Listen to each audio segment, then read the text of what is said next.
Ndimi kama makaenda kuone zuro. Vava vari sei? Makaona wakadini? Tete, Mukoma varwa. Ndochokwadi atinombodayo. Mukoma varwa. Because nyange porridge vaida kutopiwa so nespoon. But vakangomedza maspoon maviri eporridge. Havasi kutaura. Tangomirira zuva vatete. Tangomira death rate yavo kuti hameno. Asi Mukoma varwa. Tochidini? Mukoma varwa takangosiya. Unoziva ndakangosiya kuti haungazova kuti muchipatara usingarwari but wangofuratira kuti wodini. Koko madi kufona manzwa futi kuti zvakamira sei tione seya zvachimangwanani kudai tiona kuti todinasi. Ndakasonda kubuda manje. Ndobva ndachitorawo nhamba dzamwe nesi vari pachuti. Vanenge vari pachuti nhasi. Kuti tokwanisa kunge tingozwa kuti zvakadini. Zvakamira sei. Saka rega ndivafonere.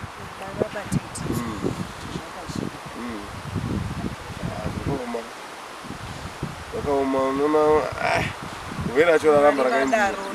Nguva yareba Mukoma vari kuchipatara.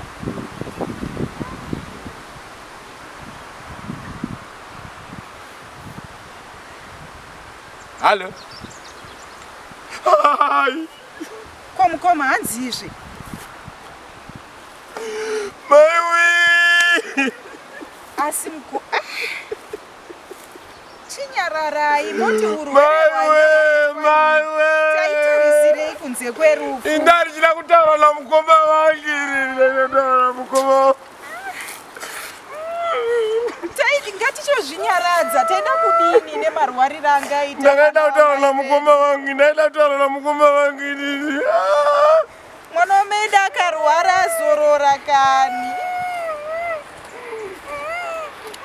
Hanzi tipei tinzwe hanziko zvadiko.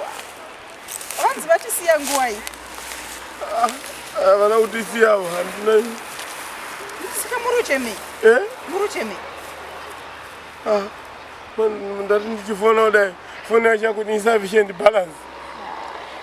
Nei Mukoma chini zvamunotitira chini? Ndipo ndaita taura naMukoma wangu kandi kuti wamukaseka inini.